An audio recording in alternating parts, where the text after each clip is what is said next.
ओम नमः सिद्धेभ्यः, ओम नमः सिद्धेभ्यः, ओम नमः सिद्धेभ्यः।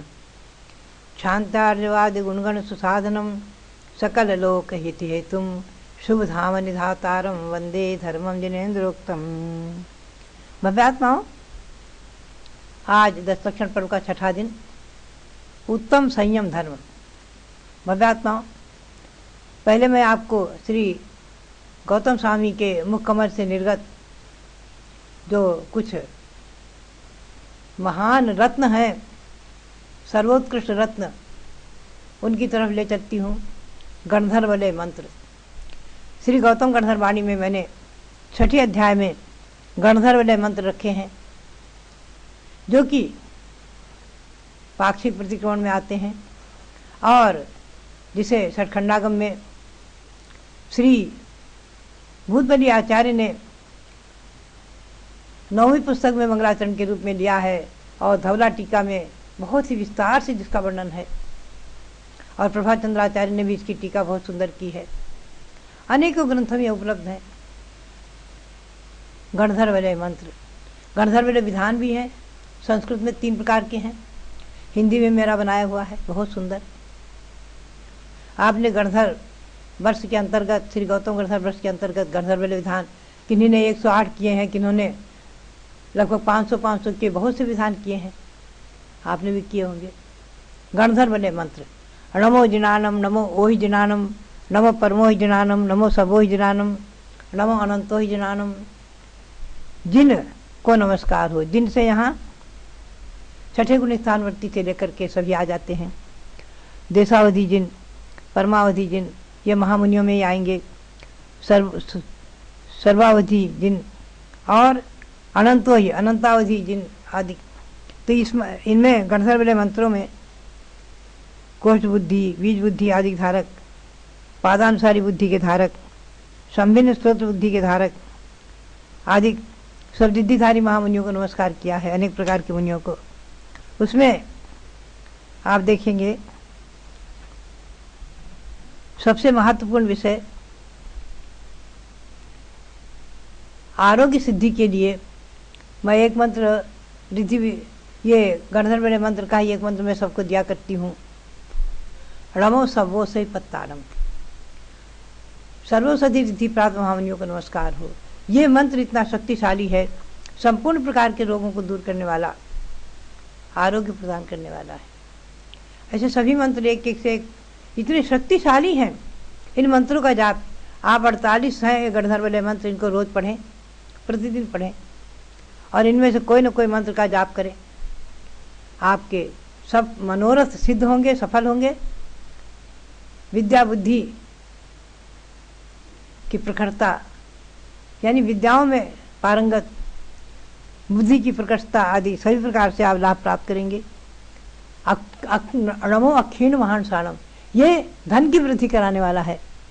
धन की वृद्धि के लिए, व्यापार वृद्धि आदि के लिए अक्षीण रिद्धि का मंत्र संस्कृत में ओम ह्रीम अक्षीण महानस रिद्धिभ्यो नमः। अक्षीण रिद्धि जिनको हो गई है, ऐसे महामुनियों को नमस्कार किया है कि जहाँ एक 4 हाथ की जगह में अगर वो मुनि बैठ जाएं तो वहाँ हजारों नहीं, लाखों नहीं, करोड़ों जीव वहाँ बैठ सकते हैं, मुनि महाराज का उपदेश सुन सकते हैं और बाधा नहीं होगी। ऐसी रिद्धि अक्षीण महालय रिद्धि और अक्षीण महानस रिद्धि। जिस घर में आहार हो जाए वो घर उस दिन, उस घर में एक छोटे से बर्तन में अगर खीर बनाई है, वो खीर इतनी अक्षय हो जाएगी कि सारे दिन चक्रवर्ती का कटक भी जिमा दे, कम नहीं पड़ेगा, पूरे भारत को जिमा दे। ऐसी रिद्धियां जिनके प्रकट हो जाती हैं तपश्चर्या के प्रभाव से, उत्तम संयम धर्म के प्रभाव से। बिना तपस्चरण के ये रिद्धियां नहीं हो सकती हैं, नियम है। मुनियों के ये रिद्धियां होंगी, इसमें कोई रिद्धि ऐसी नहीं है जो सामान्य बिना मुनि बने किसी को हो जाए। मुनि बनने पर ही ये रिद्धियां प्राप्त होती हैं। भव्यात्माओं, इसमें सभी रिद्धियां महत्वपूर्ण हैं। सबसे बड़ी बात यह है, अंत में इन्होंने महावीर स्वामी को 2 बार नमस्कार किया। पुनः प्रश्न हो गया, आपने नमो बद्धमानानम, नमो भयोदो महादि महावीर बद्धमान बुद्धि ऋषिनम। तो टीकाकार ने प्रश्न उठा दिया कि ऐसा आपने पुनः पुनः भगवान महावीर को नमस्कार किया तो कहते हैं जस्संत्यम धम्मपहम नियंछे तस्संत्यम वेणयम पहुंजे कायन वाचा मनसा विनित्यम सक्कारे तुम सिर पंचमेन। जिनके निकट में मैंने धर्म पथ पाया, धर्म को पाया, मोक्ष मार्ग को पाया, सब कुछ पा लिया, रत्न त्रिप पा लिया, 3 रत्न पा लिए, उनके निकट में मैं विनय वृत्ति धारण करता हूँ, मन से, वचन से, काय से उनको मैं सिर पंचमेन पंचांग नमस्कार करता हूँ, अष्टांग नमस्कार करता हूँ, साष्टांग नमस्कार करता हूँ। इस प्रकार से श्री गौतम गणधर वाणी में 6ठा अध्याय मैंने संक्षेप में आपको उसका सार बता दिया। आप उसे पढ़ें, उसकी पूजा करें, गणधर्वल्य मंत्र पढ़ें। भद्रात्माओं, मैं आपको ले चल रही हूँ उत्तम संयम धर्म की ओर। संक्षेप में सार रूप में सुना रही हूँ। संयम क्या है? अपने 5 इंद्रियों को और मन को वश में करना, नियंत्रित रखना, अनुशासन में रखना, ये इंद्रिय संयम है। और प्राणी संयम 5 प्रकार के स्थावर और त्रस, इन 6 काय के जीवों की दया पालन करना, ये प्राणी संयम है। ऐसे 12 प्रकार का संयम हो जाता है। इसमें आप ध्यान रखें, संयम पद पर भी आवश्यकता रहती है। आप मार्ग में चल रहे हैं, अगर संयमित होकर चल रहे हैं आगे पीछे देखते हुए, तो आप एक्सीडेंट से बच जाते हैं, नहीं तो दुर्घटनाएं घट जाती हैं। चलने वाले, चलाने वाले, कार गाड़ी आदि चलाने वाले भी अगर संयम नहीं रखते हैं, संयम खो देते हैं, तो अनेक दुर्घटनाएं हो जाती हैं, स्वयं मरते हैं, न जाने कितनों को मार देते हैं। और चलने वाले भी अगर संयमित रहते हैं, संयम से चलते हैं मार्ग में, कहीं पर भी देखिए आप, खाने में संयम, पीने में संयम, बोलने में संयम। जिनके बोलने में संयम नहीं है, हमेशा कलह, झगड़ा, अशांति। जिनके चलने में संयम नहीं है, आदि अनेक प्रकार की बाधाएं, अपघात, प्राणघात तक। तो कहने का मतलब यही रहा कि कथम चले, कथम भुंजे, कथम भाषिज। आचार्य ने प्रश्न किया है, भगवान हम कैसे चलें, कैसे ठहरें, कैसे बोलें, कैसे सोएं, कैसे रहें, क्या खाएं, कैसे खाएं कि जिससे जो है पाप का बंध न हो। तो आचार्यों ने यही कहा, जदम चरे, जदम चिट्ठे, जदमासे, जदम सहे, जदम भुंजिज भाषे जदो पावम न बंधई। तो यत्नपूर्वक चलो, यत्नपूर्वक बोलो, यत्नपूर्वक क्रियाएं करो, यत्नपूर्वक भोजन करो, यत्नपूर्वक शयन करो, यत्नपूर्वक सब क्रियाएं करो, तो पाप का बंध नहीं होगा। सावधानी, और सावधानी से चलते हुए, ईरापथ से चलते हुए, 4 हाथ आगे जमीन देख कर चलते हुए भी अगर कोई जीव मर गया तो इतना पाप नहीं लगता है, बहुत अल्प, नहीं भी लगता। और बिना सावधानी के चल रहे हैं, पाप का बंध हो रहा है। भव्यात्मा, ये संयम धर्म। अब मैं आपको संक्षेप में ही ले चलती हूँ भगवान ऋषभदेव के भवों की ओर। आप देखेंगे श्रीधर देव, प्रथम भव अवतार भगवान का मैंने बताया था महाबल विद्याधर, द्वितीय ललितांग देव, तृतीय जो है वहाँ से आकर वज्रजंग राजा, फिर चतुर्थ में हुए वो भोगभूमि आर्य, 5वें भव में हुए स्वर्ग में श्रीपद देव, श्रीधर देव। अब आगे वहाँ से च्युत होकर, ईशान स्वर्ग से च्युत होकर, हमेशा ध्यान रखो, स्वर्ग से अगर हाहाकार करते हुए शरीर छोड़ेंगे, हाय हाय करते हुए शरीर छोड़ेंगे, तो एक इंद्रिय हो जाएंगे। ईशान स्वर्ग के देव एक इंद्रिय हो सकते हैं, पृथ्वी का एक, जल का एक, जिनको कोई संबोधन करने वाला नहीं मिलेगा। और अगर धर्म ध्यान पूर्वक शरीर छोड़ते हैं, जिसे कहते हैं समाधि मरण, धर्म ध्यान पूर्वक शरीर छोड़ते हैं, महामंत्र का स्मरण करते हुए, भगवंतों की पूजा भक्ति करते हुए, आराधना करते हुए, तो वो आकर मनुष्य पर्याय में उत्तम उत्तम कुलों में जन्म लेकर के महान बन जाते हैं। तो श्रीधर देव का जीव ईशान स्वर्ग से च्युत होकर जम्बूद्वीप के पूर्व विधेय में महावत्सा देश की सुसीमा नगरी के राजा सुदृष्टि, उनकी महारानी के गर्भ से जन्म लिया। तो उसका नाम रखा सुविधि। ये सुविधि अनेक प्रकार के सुख भोगों में संलग्न थे। वहीं विदेह क्षेत्र में अभय घोष नाम के चक्रवर्ती थे। उनकी चक्रवर्ती की पुत्री मनोरमा, उसके साथ इनका विवाह संपन्न हुआ। सुखपूर्वक जीवन व्यतीत कर रहे थे। इनके एक पुत्र का नाम था केशव। केशव पुत्र में राजा सुविधि को इतनी आसक्ति, इतना प्रेम, इतना अनुराग था कि वो उसे छोड़ नहीं पा रहे थे। किसी समय क्या होता है, मनोरमा के पिता अभय घोष चक्रवर्ती, इन्होंने विमल वाहन भगवान के संवत्सर में जाकर के अभय घोष चक्रवर्ती ने और वरदत्त आदि अनेक राजाओं ने वंदना की, भक्ति किया, भगवंतों का उपदेश सुना। और वहाँ पर सम्राट चक्रवर्ती ने चारों राजा समेत 18,000 राजा एवं 5,000 अपने राजपुत्रों के साथ दैगंबरी दीक्षा ले ली। 5,000 पुत्र और 18,000 राजाओं के साथ दीक्षा ले ली। राजा सुविधि को जो ये समाचार मिला, वहाँ पहुँचते हैं तो मनोरमा, उनकी जो धर्मपत्नी मनोरमा, वो जो अपने पिता के वियोग से, अभय घोष चक्रवर्ती के वियोग से, पिता और भाइयों के वियोग से बहुत दुखी हुई, रोने लग गई। उसे समझाया, सांत्वना दी। अनंतर स्वयं राजा सुविधि चिंतन करते हैं कि ओहो, मेरे ससुर ने, मेरे सालों ने, सबने ऐसी सी दीक्षाएं ले ली और मैं मोह में फंसा हूँ। मेरा पुत्र केशव एक पुत्र के मोह को नहीं छोड़ पा रहा हूँ। चिंतन करते करते उन्होंने भी घर छोड़ा, मोह छोड़ा और 11वीं प्रतिमा के व्रत ले लिया, नहीं क्षुल्लक बन गए। हमेशा ध्यान रखना, एक क्षुल्लक वेश जो है साधारण नहीं है, वे अनादि है, अनादि व्यवस्था है। विदेश क्षेत्र में क्षुल्लक बन गए, 11वीं प्रतिमा के व्रत ले लिए और भगवंतों के मुख से उन्हें पता चला कि केशव जो है इसमें इतना मोह क्यों है। तो जब राजा बजरंग थे, वन में अपनी रानी श्रीमती के साथ युगल मुनियों को आहार दिया था, उस समय रानी श्रीमती का जीव मरकर, आहार दान के प्रभाव से मर करके भोगभूमि आर्या हुआ था। मुनि के संबोधन से, रिद्धिधारी मुनि के संबोधन से उस श्रीमती के जीव ने सम्यक्त ग्रहण कर लिया था। तो सम्यक्त के प्रभाव से स्त्री योनि नहीं मिलती, स्त्री पर्याय नहीं मिलती। इसलिए रानी श्रीमती के जीव ने भोग भूमि में सम्यक्त के प्रभाव से वहां से भोग भूमि की आयु पूर्ण करके मर करके और वो जो है स्वर्ग को प्राप्त किया। पुनः आकर के केशव नाम का इनका पुत्र हो गया।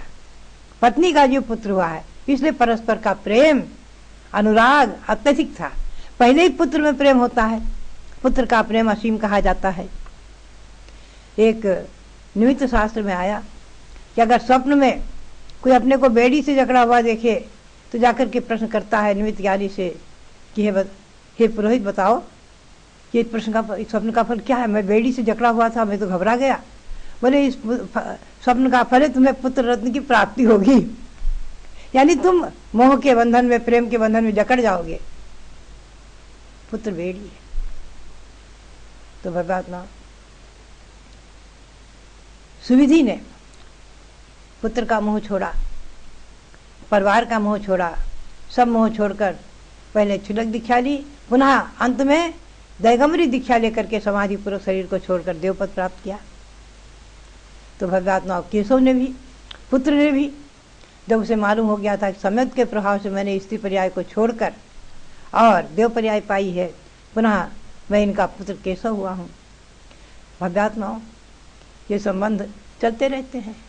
आगे यही तो जो है भगवान ऋषभदेव होंगे, सुविधि का जीव आगे ऋषभदेव होगा और ये पुत्र केशव का जीव राजा श्रेयांश होगा।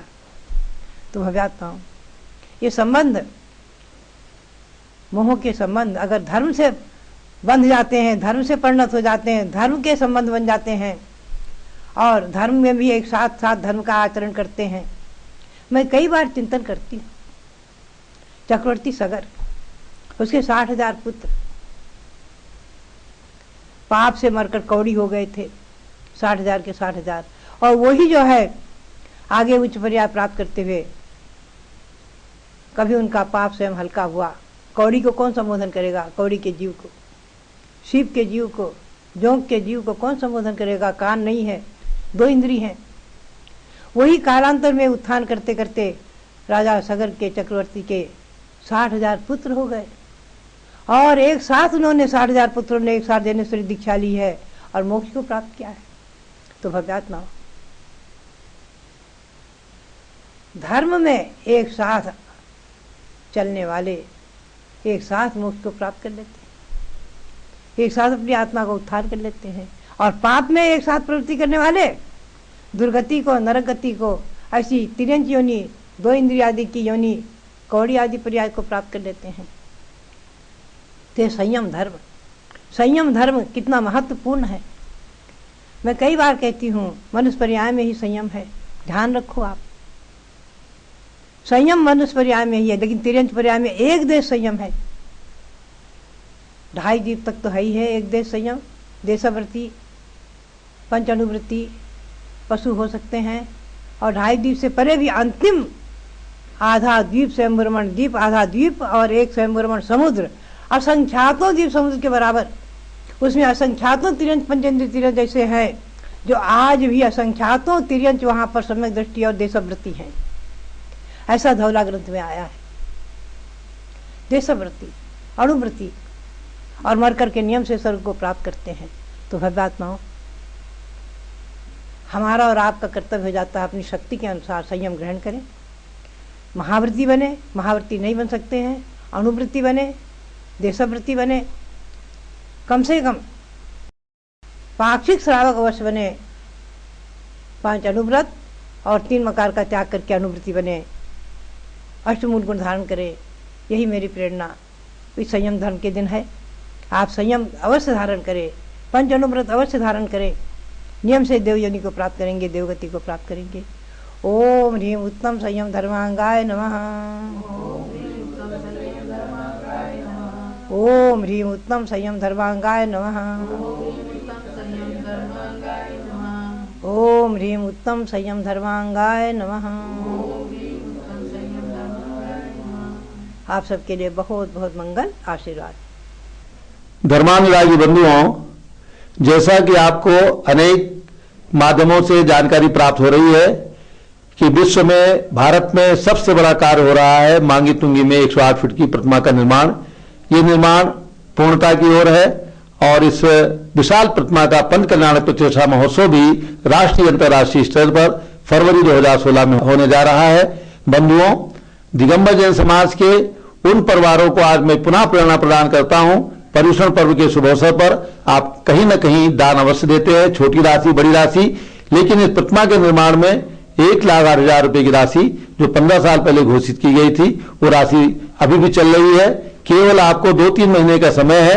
अब से दीपावली तक आप इस प्रतिमा के निर्माण में जिन्होंने अभी तक 1,08,000 रुपए नहीं दिया है, 1,08,000 रुपए की स्वीकृति टेलीफोन के द्वारा आप दे सकते हैं और अपनी सुविधा अनुसार दीपावली तक अथवा आप दिसंबर तक भी ये राशि प्रदान करके और प्रतिमा निर्माण का पुण्य प्राप्त कर सकते हैं। यदि आप 1,08,000 रुपए की राशि खर्च नहीं करना चाहें तो आपको प्रेरणा है कि कम से कम इतने बड़े पंच कल्याणक में आप एक कलश मस्तकाभिषेक करने का पुण्य अवश्य लें। कलश की राशि 5100 रुपए भी है, 11,000 भी है, 25,000 भी है और इंद्रदानी की राशि 1,00,000 रुपए अथवा 51,000 है। मैं चाहूंगा किसी न किसी राशि में मांगी तुंगी में होने वाले प्रतिमा निर्माण या पंच कल्याण प्रतिष्ठा महोत्सव या मस्तकाभिषेक में आप लाभ अवश्य लें। जैसा कि आपको विदित है कि जैन समाज के सर्वोच्च साध्वी पूज्य गणनी ज्ञानमती माता जी की पावन प्रेरणा से इस प्रतिमा का निर्माण पूरा हो रहा है और पूज्य माता जी स्वयं हस्तिनापुर से चलकर मांगी तुंगी आ चुकी हैं। इस पंच कल्याणक में विशेष रूप से हमारे आचार्य शांति सागर महाराज की परंपरा के सप्तम पट्टाचार्य अनेकांत सागर महाराज और इसी परंपरा में आचार्य रैन सागर महाराज का भी प्रमुख सानिध्य हमें प्राप्त होगा। पूज्य ज्ञानमती माता जी सत्संग यहाँ विराजमान है।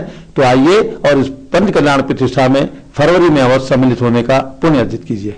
धर्मानुरागी बंधुओं, मांगी तुंगी सिद्ध क्षेत्र पर फरवरी 2016 में होने वाले पंच कल्याणक प्रतिष्ठा एवं महामस्तकाभिषेक जो विश्व में सबसे बड़ी प्रतिमा का होने जा रहा है, 108 फीट की प्रतिमा अखंड पाषाण की, उसकी तैयारियां बहुत तेजी से चल रही हैं।